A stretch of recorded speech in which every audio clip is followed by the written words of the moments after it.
Alléluia.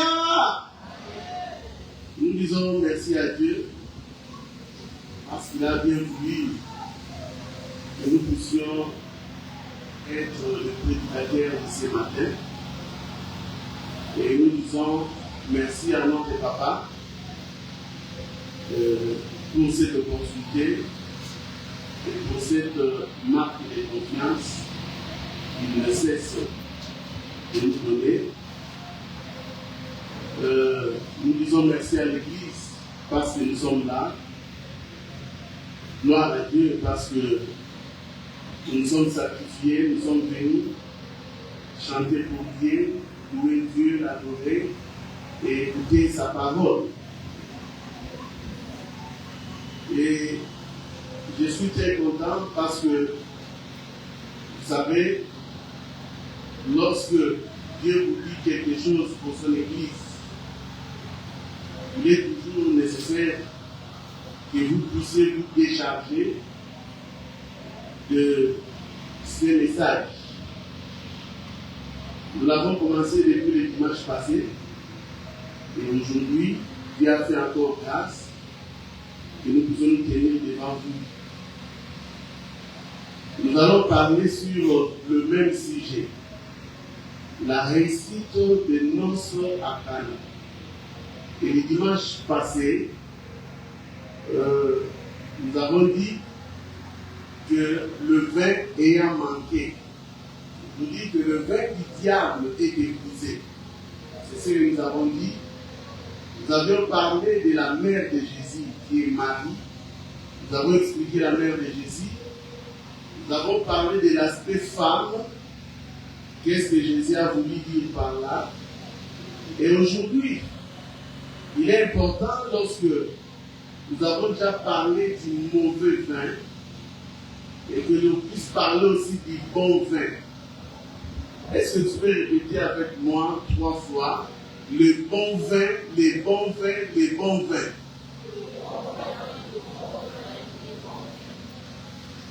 Alléluia.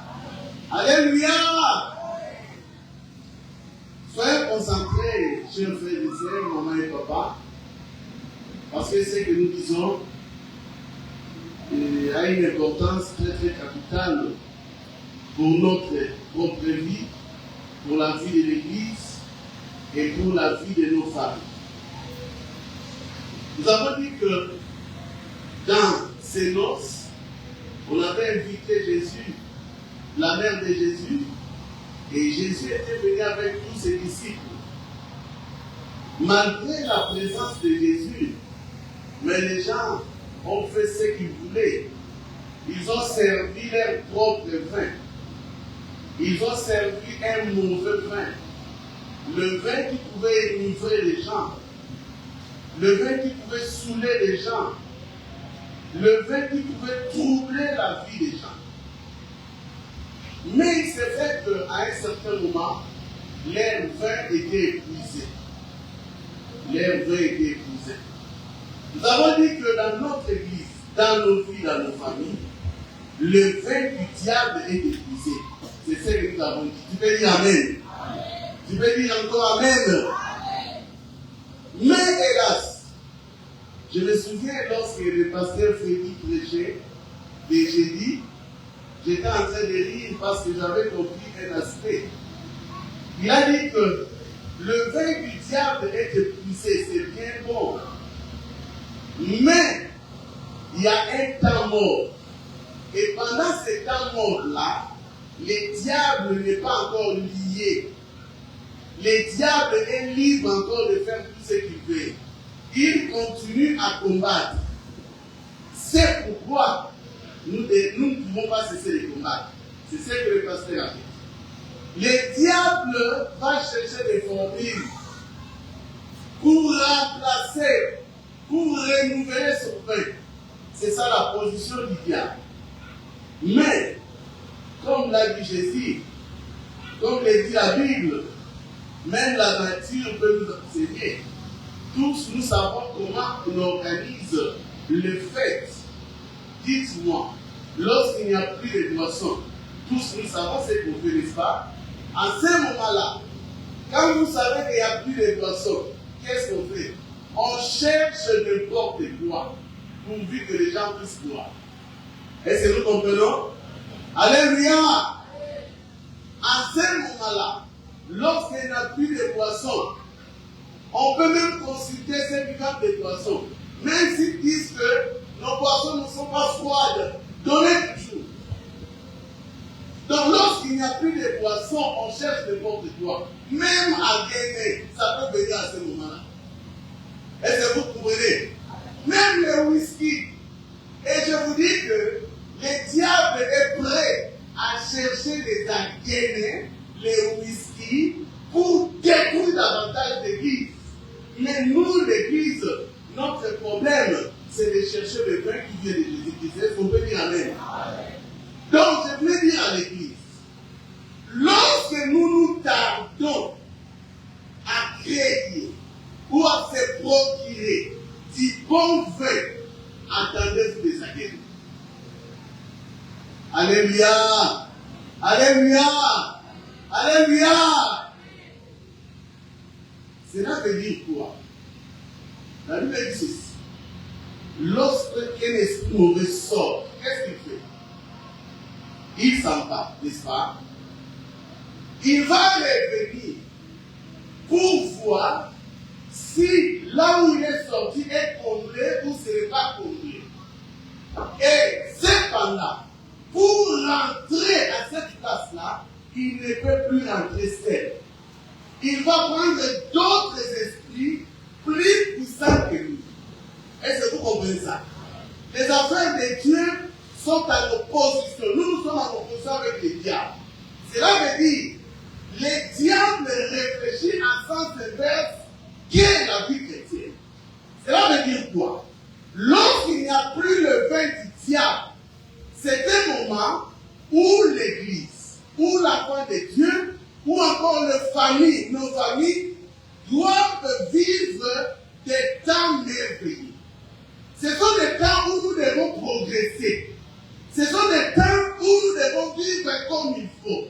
Donc, en opposition, le diable aussi va chercher à détruire davantage nos familles. On dit que ce sont des temps pivots, ce sont des temps cruciaux, ce sont des temps critiques. Ce sont des temps qu'on ne néglige pas. Lorsque Dieu vous fait une grâce, ce sont des temps qu'on ne néglige pas. Est-ce que tu peux dire amen avec moi? Alléluia! Alléluia! Est-ce que tout le monde a compris quelque chose? C'est un temps qui est critique. Dieu nous a fait grâce. Il a dépouillé les diables dans ta vie, dans notre église, dans ta famille. Mais ce sont des temps critiques.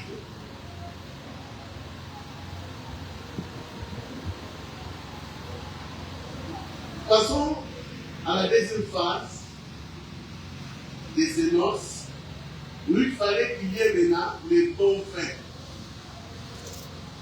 Le vin que tout le monde avait réclamé, il fallait nous servir d'abord ça. Vous avez commencé par les mauvais. Alors, la mère de Jésus avait fait son boulot, son travail. Il a parlé aux apôtres, aux disciples de Jésus.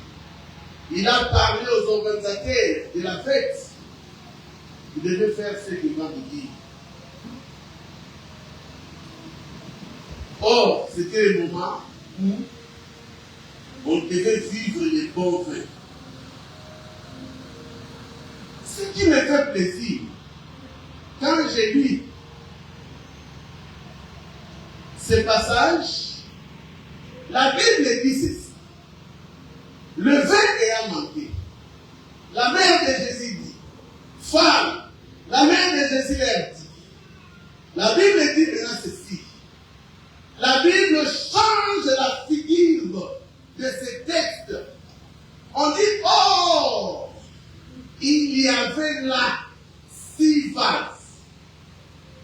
Il y a maintenant un changement. Le changement commence à entrer. Oh, il y avait là quoi? 6 vases. Alléluia. Alléluia. Tu peux dire encore, or, il y avait là 6 vases.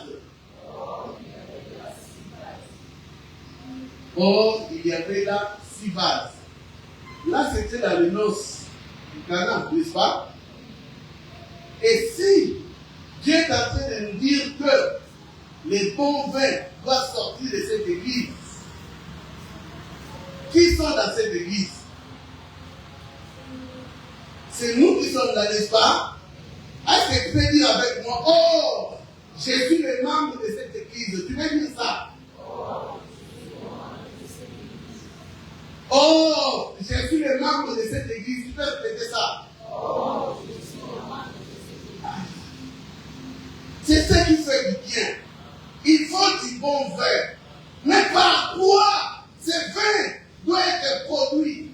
Oh, il y avait là 6 vases. Oh, il y a dans cette église un Jérémie. Il y a dans cette église un Jérémie. Oh. Pourquoi de mauvais faits doivent continuer? Oh, il y a dans cette église un Jérémie. Est-ce que tu peux réclamer ça? Tu dis, oh, il y a dans cette église, tu mets ton nom.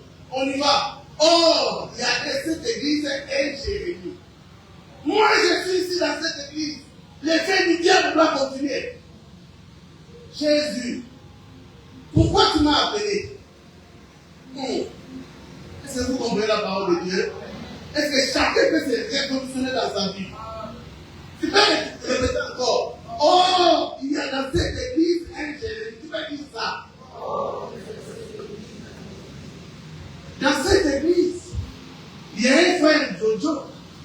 Dans cette église, il y a un frère Jonathan. Je cite encore le nom qu'il sait. Dans cette église, il y a une maman Aziza. Oh. Est-ce que le vin du diable doit continuer pendant que nous sommes là? Est-ce que vous comprenez ça? Tu peux dire encore, oh, il y a dans cette église un Jérémie.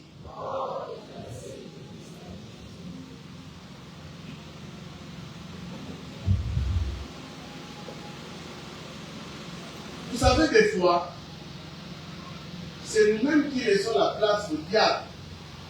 Parce que des fois, on ne se comprend pas ce que nous sommes. Ou tu ne comprends pas ce que tu es. Écoutez, je vais te dire une chose. Tel que tu es là, tu es un scandale. Si Dieu te révèle ce que tu es réellement, tu ne vas pas te croire. Oh, il y avait là 6 vases.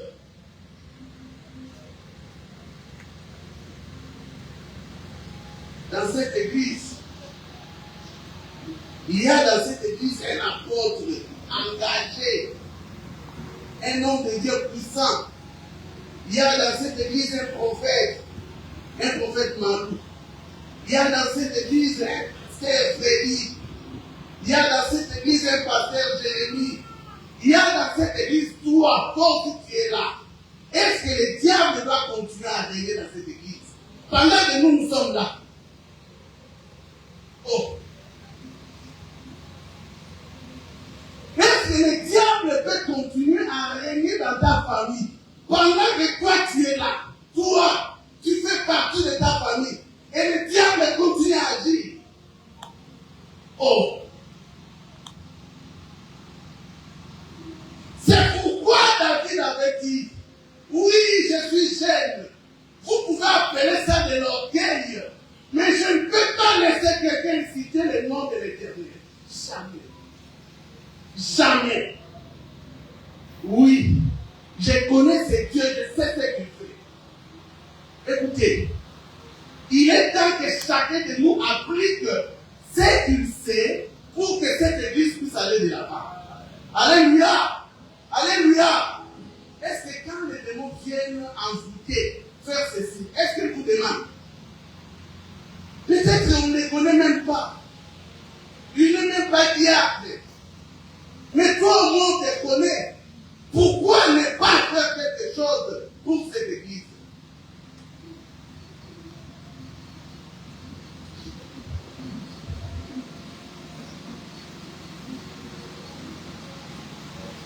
pourquoi, Église de Dieu,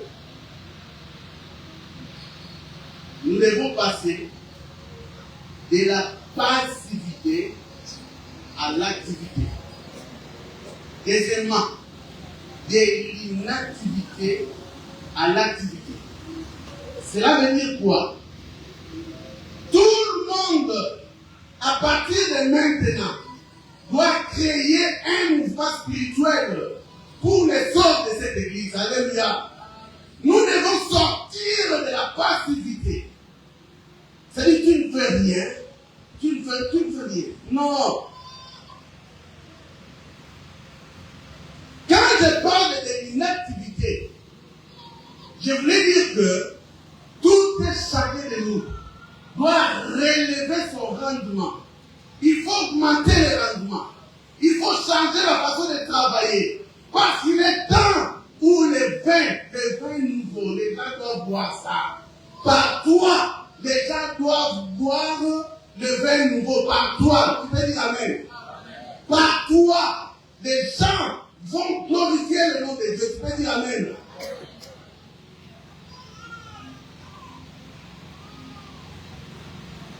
C'est pourquoi j'ai dit à l'église, c'est le moment de changement. C'est-à-dire, changement de la fréquence, la manière de servir Dieu. Changement de la fréquence. Est-ce que tu peux répéter avec moi? Changement de la fréquence. Changement de la fréquence. Gloire à Jésus.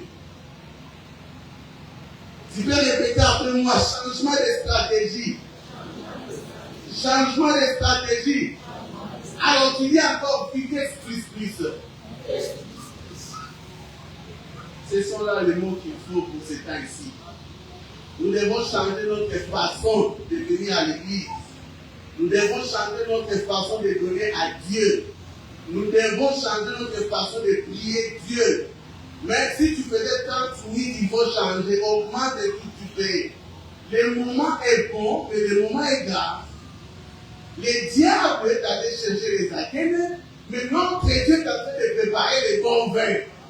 C'est ou bien, parce que tu ne peux pas rester vide. Est-ce qu'on comprend ça? Est-ce qu'on comprend ça? Gloire à Jésus. Ça passe.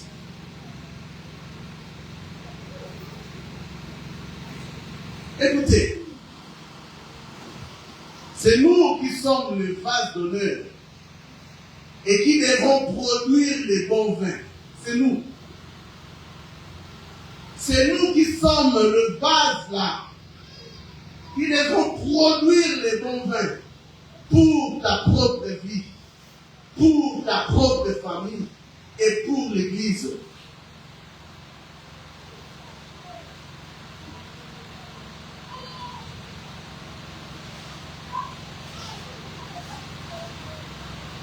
Ce qui m'étonne, suivez-moi très bien. Jésus faisait des histoires très compliquées, très bizarres aux yeux de ceux qui ne connaissent pas Jésus. Notre Dieu est compliqué pour eux, et complexe aussi pour eux.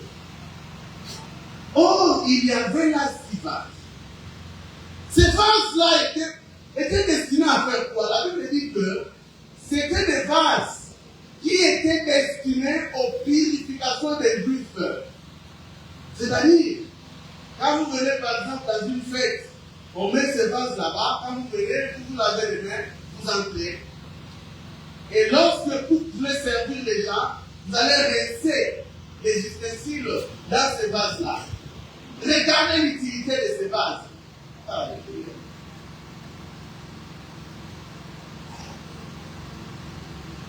Le vase qui était destiné à n'importe purification. Donc pour eux, ces vases-là ne représentaient rien. On pouvait seulement se purifier. Mais ces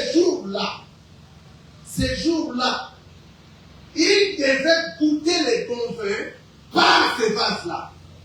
Est-ce que tu comprends? Alléluia! Ne somnolez pas, s'il vous plaît, ne somnolez pas. Écoutez les enfants de Dieu. Il y a des faux destins que le diable a établis pour vous. Mais je vous dis, c'est le moment où notre Dieu est en train de changer les destins. Tous les destins diaboliques, c'est-à-dire les plans du diable sur toi, Dieu est en train de les changer. C'est-à-dire quoi? Si tu as été prédestiné dans ta famille pour rester comme ça célibataire, Dieu change le célibataire en marié. Maintenant, tu devais marier. Dis Amen. Est-ce que tu peux dire Amen avec moi? Amen. Soit tu ne comprends pas. Si par ta famille, il y avait des limitations, Dieu est en train d'enlever toutes les limitations. Et au moment où je te parle, tu es libre. Tu peux vivre la grâce de Dieu comme tu veux. Tu es maintenant libre par la parole de Dieu. Et c'est Dieu qui le dit. Dieu est en train de changer les destins diaboliques sur ta vie. Si dans ta famille, on a écrit que tu ne vas pas dépasser 40 ans, Dieu a changé ses français. Il a dit que toi, tu vas dépasser 40 ans. Est-ce que vous comprenez ça? C'est ça le changement de base. Dieu est en train de nous changer, nous. Il est en train de nous changer. Le faux destin du diable, Dieu est en train de changer ça.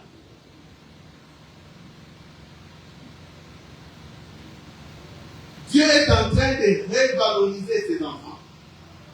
Dieu est en train de revaloriser ses enfants. Tout ce que le diable a écrit sur ta vie, Dieu est en train de changer ça. Dieu est en train de changer ça. Tu verras la grâce de Dieu. Tu verras la grâce de Dieu.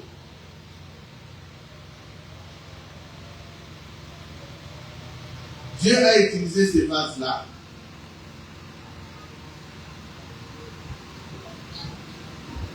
Il y a beaucoup de choses à dire.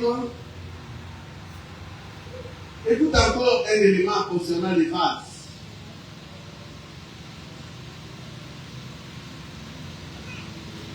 La Bible dit, ces vases pouvaient contenir 2 ou 3 mesures.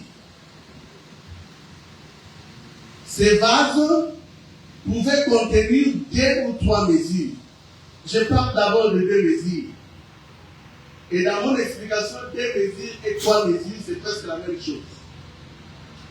Quand je parle de 2 mesures, je parle de la parole parlée, la parole écrite, et je parle de la parole révélée. Ce sont là les 2 mesures de la parole de Dieu. Il y a une parole qui est écrite, il y a une parole qui est révélée. C'est-à-dire, l'Église de Dieu, au moment où nous sommes, nous devons passer à ces 2 mesures-là de la parole de Dieu. Ne nous limitons pas aux écrits. Il faut aller au-delà des écrits. C'est-à-dire rentrer à la révélation des Écritures. Est-ce que nous comprenons? Alléluia!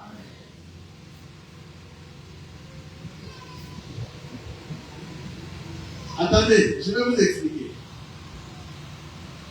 Si vous lisez dans Deutéronome 29, 29,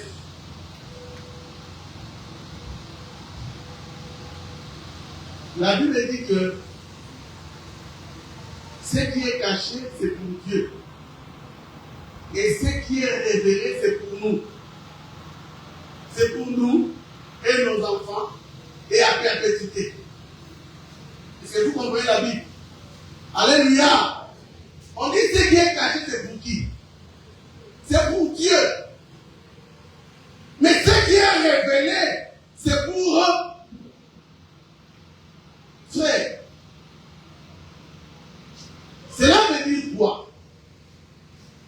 Lorsque Dieu te révèle quelque chose, cela veut dire qu'il sait que tu es capable d'éviter ça. En d'autres termes, si Dieu te dit que ne sors pas aujourd'hui, cela veut dire quoi? Ne sors pas aujourd'hui, remplace le verset qui dit qu'il va protéger votre aller et votre retour. Ne sors pas, remplace ce verset-là. Donc tu ne peux plus utiliser le verset qui dit que l'Éternel va te protéger, il est mauvais. Non, non. Ce que tu dois utiliser, c'est ce que l'Éternel t'a révélé, ne sort pas. Est-ce que vous comprenez la parole? Alléluia. Deux mesures de la parole de Dieu. Deux mesures.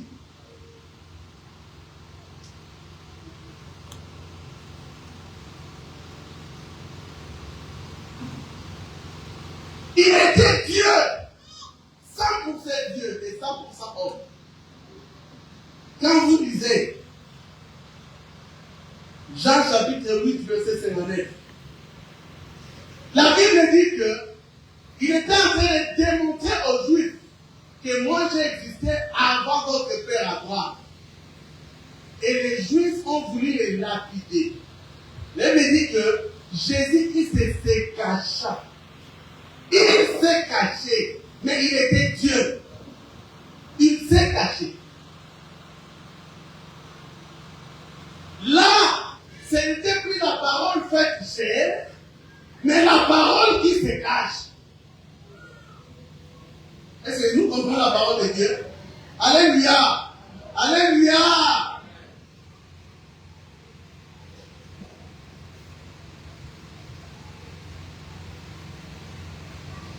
Il y a la part de Dieu, il y a la part des hommes. Nous, Dieu a sa part. Nous aussi, nous avons notre part.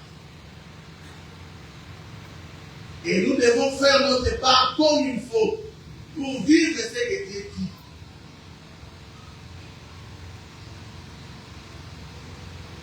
Écoutez, les enfants de Dieu.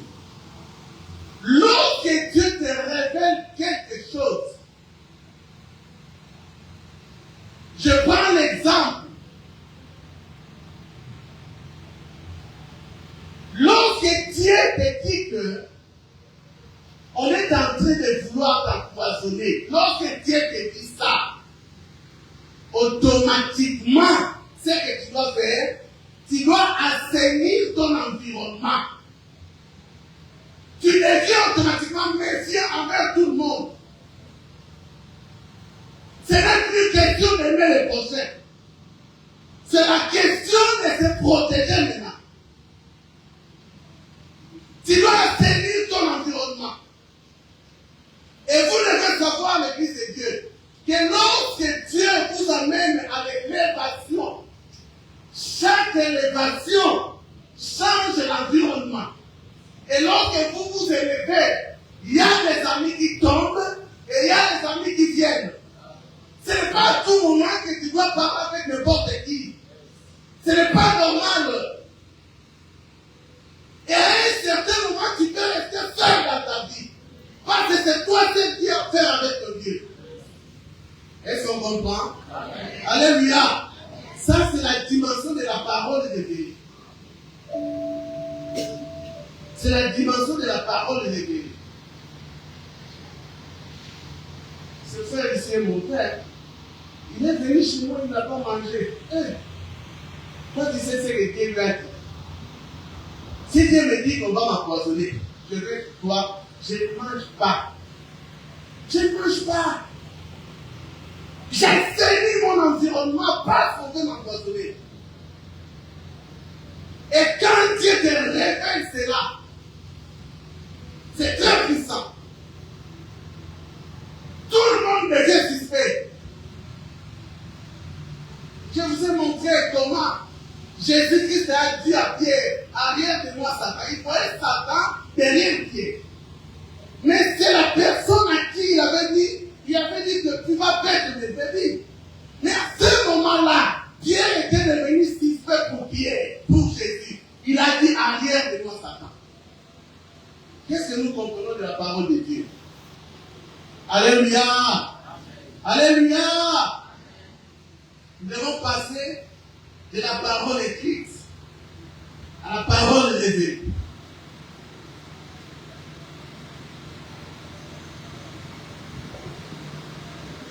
L'amour de Dieu que nous avons, l'amour du prochain que la Bible prône, n'exclut pas la prudence, les contrôles et les combats. Je répète, l'amour du prochain que nous avons n'exclut pas la prudence, les contrôles et les combats.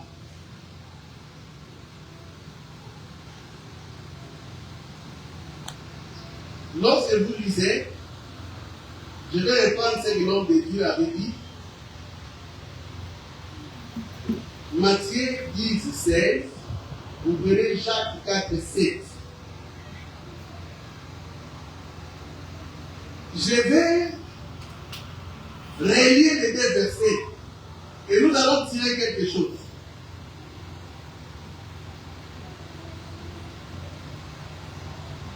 La Bible dit que je vous envoie comme des brebis au milieu de loups. Mais vous, qu'est-ce que vous devez faire? Il faut user de la prudence du serpent et de la simplicité de la colombe.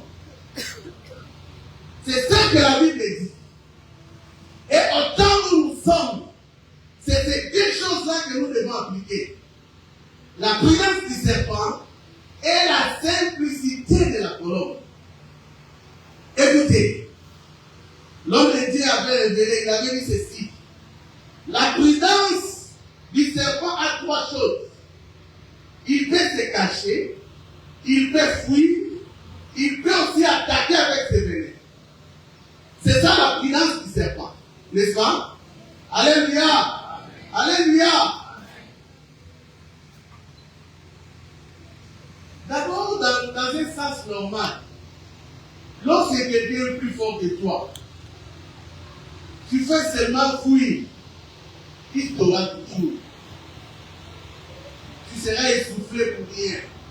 Lorsque tu te caches, il va toujours te surprendre. La Bible dit maintenant à Jacques, dans le livre de Jacques, résistez au diable et il fuira loin de vous. Qu'est-ce que la Bible dit? Résistez au diable et il fuira loin de vous. Résister ne veut pas dire fuir. Résister ne veut pas dire se cacher. Résister veut dire il faut attaquer. Il faut combattre le diable. C'est alors que le diable va fuir. C'est le moment de combattre. Chaque jour, il faut combattre le diable. Parce qu'il ne cesse de nous chercher. Il faut combattre le diable. Attendez. Ce qui est important, je vais vous expliquer une chose. Des fois, nous ne comprenons pas. Bouge la maman qui est à gauche ou à droite, ou celui qui est à gauche, qui lui ne somnole pas.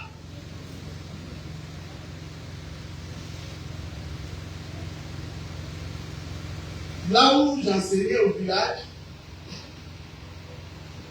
j'avais vu un petit, il était à côté de moi. Il m'expliquait ce qui s'est passé au village. Il m'a dit, il était en train de me montrer. Viens, Jérémie. Vous voyez le monsieur là? Lui, il a la lampe de la nuit. C'est-à-dire quoi? Lorsque on doit tuer quelqu'un, on doit déjà signaler celui qui a la lampe là. Comme ça, les jours où on va se partager la viande, lui, son rôle sera seulement de faire quoi? D'éclairer avec la lampe. Il y a des gens qui ont les couteaux de la nuit. Lui, son rôle est de vous serrer les couteaux et vous partager la viande avec ces couteaux. Et j'ai vu quelqu'un mourir parce qu'il avait la lampe de la nuit et son beau-frère a dit que tu dois me céder cette lampe-là. Et lui n'a pas voulu. Comme ils avaient des forces différentes, et le beau-frère est parti. Est-ce que vous comprenez le monde du diable? Suivez.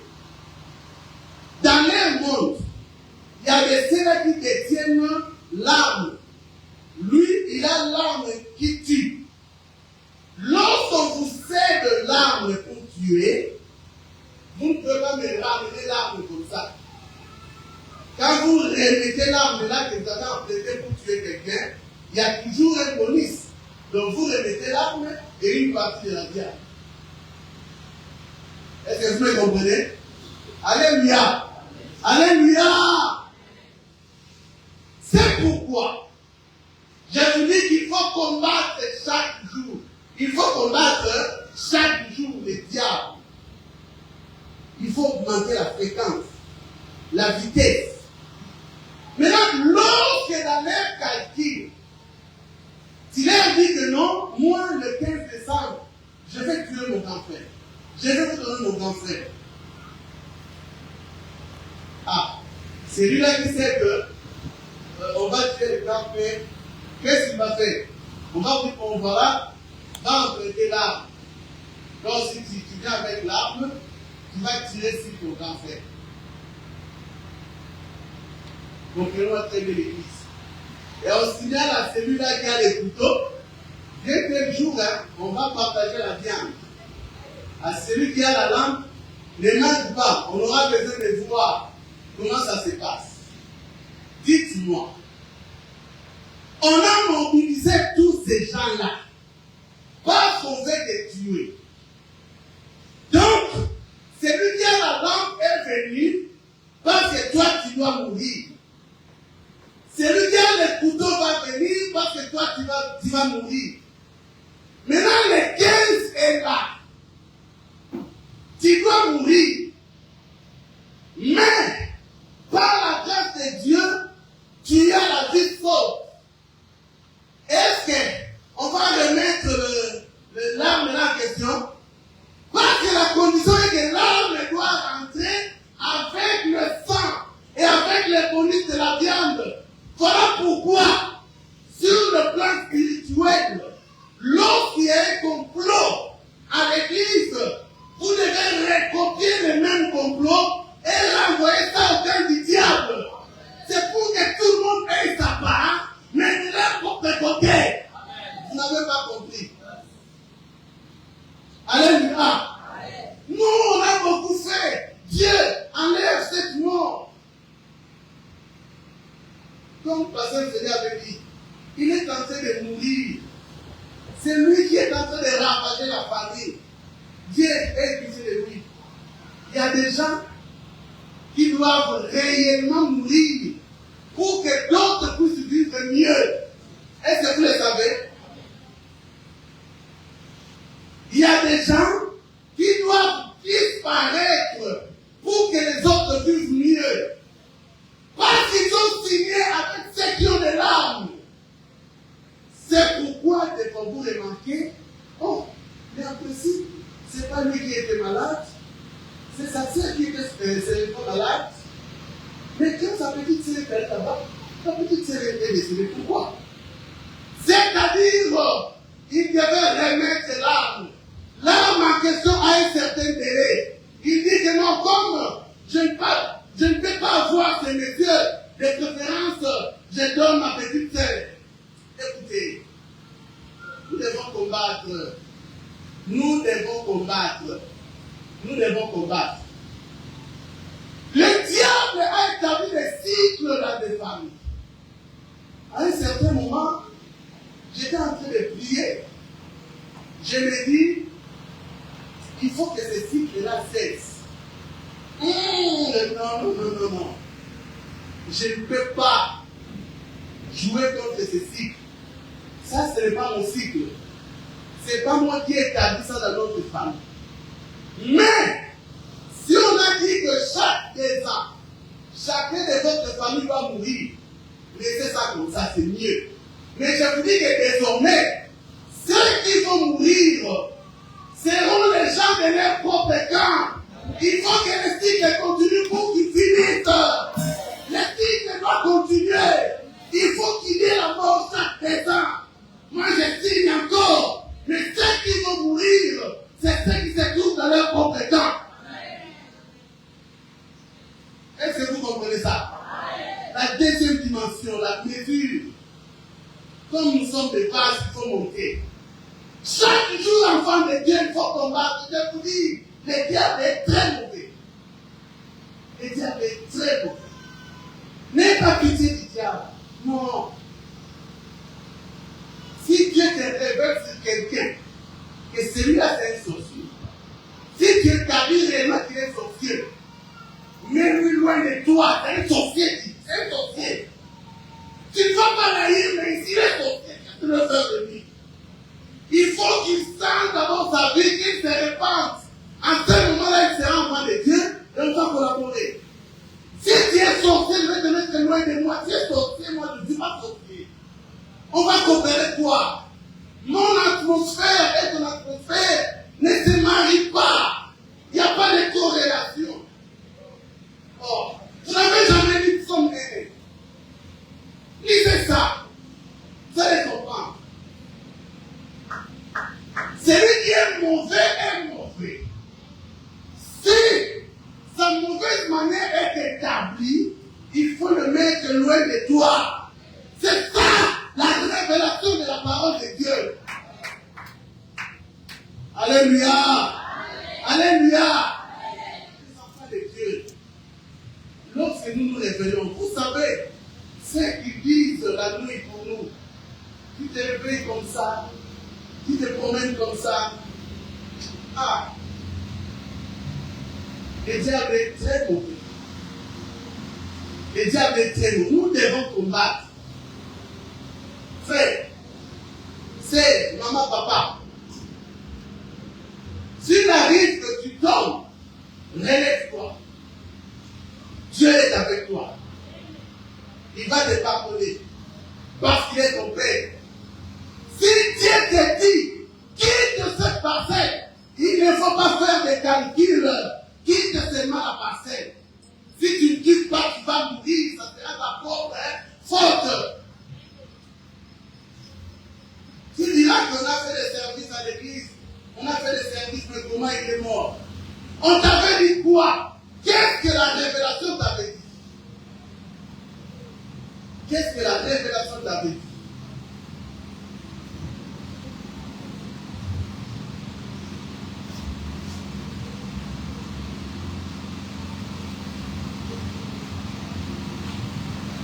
Et il faut avoir la simplicité de la colombe. Quand je parle de la simplicité de la colombe, je vois l'innocence, je vois l'harmonie, je vois la paix.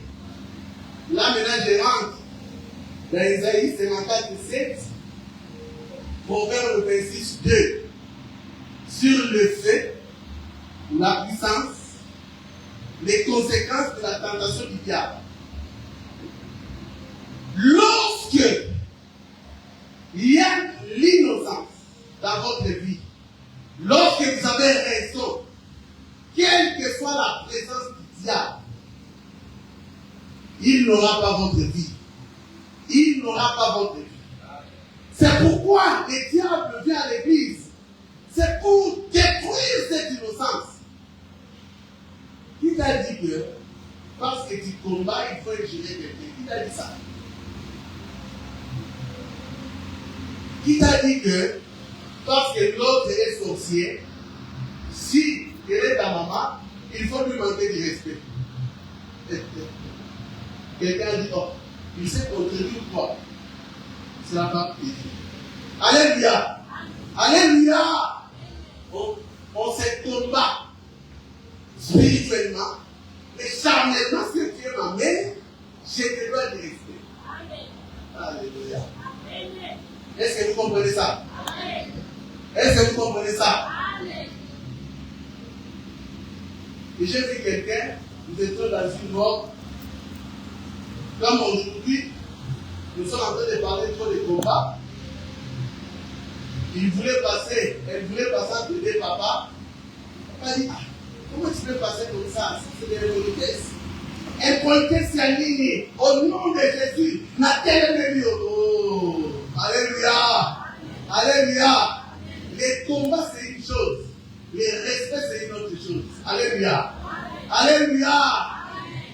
Même si ton père et ta mère sont des sorciers, ce sont tes parents. Tu dois les honorer. Est-ce que vous comprenez ça?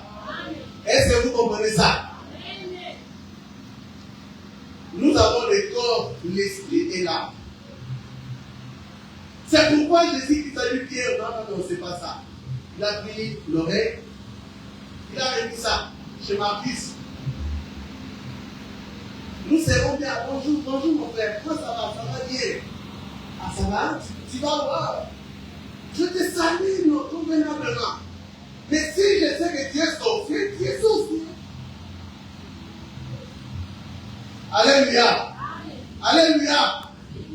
La sorcellerie en esprit, on se combat. Mais sur le plan comme son Dieu, mon frère, bonjour mon frère. C'est ça, il faut que je ne pas. Mais tu sais, mon frère, à l'église, là, je ne comprends pas. Non, frère, je n'ai pas l'état. C'est comme ça que ces gens-là viennent.